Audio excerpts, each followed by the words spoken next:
Саламатсыздар ма оқушылар, ата-аналар, біз ары қарай жалғастырудамыз. 107-ші сабақ бүгін. Жемістер мен көкөністер, хат. Тема урока фрукты и овощи, письмо. Урок 57. Послушай, о чем пишет Робик Санату. Тыңдаңыздар, Робик Санатқа не туралы хат жазды. Ребята, недавно мне от Робика пришло письмо. Балалар, маған жақын арада Робиктен хат келді. Давайте его прочтем. Келіңдер оқиық оны.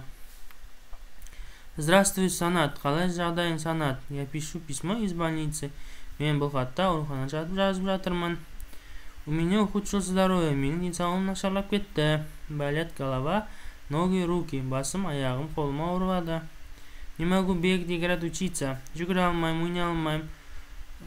Оқи алмайтын болдым. Доктор говорит, что нужно правильно питаться. Дәрігер дұрыстап тамақтануым керек деп айтады. Я составил себе меню на обед. Мен өзіме түскі асқа ас мәзірін дайындадым. Торт, лимонад, чипсы, пепси, кола, шоколадка. Это моя любимая еда. Бұлар менің сүйікті, жақсы көретін тамақтарым. Наверное, я скоро буду здоров. Мен енді жазылады шығармын, дейді Робик. Дұрыс па Робиктің жасаған ас мәзірі? Торт, лимонад қайта зиянды емес па? Олар қайта жақсартқаннан денсаулық нашарлатады. Как ты думаешь, ролик будет здоров? Ролик будет здоров. Қалай ойлайсың, Робик жазылып кете ма? Расскажи, какая пища нужна человеку для здоровья. Адамға қандай тамақтармен тамақтанғаны дұрыс, дейді, пайдалы. Давайте выберем полезные продукты. Яблоко, правильно, капуста, морковь, репа, сок, молоко, персик. Молодцы, ребята. Давайте самостоятельно такое задание. Переведи и запиши рецепт. Здесь дается фрукты и овощи на казахском языке. Вы должны перевести на русском.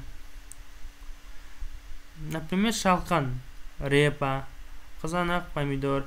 Ответы отправьте в комментариях. Я буду проверять.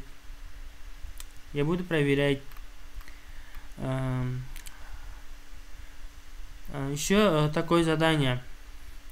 Что ты делаешь для своего здоровья? Расскажи. Занимаюсь спортом. Плаваю, бегаю. Ем полезные фрукты и овощи. Не пью кока-кола.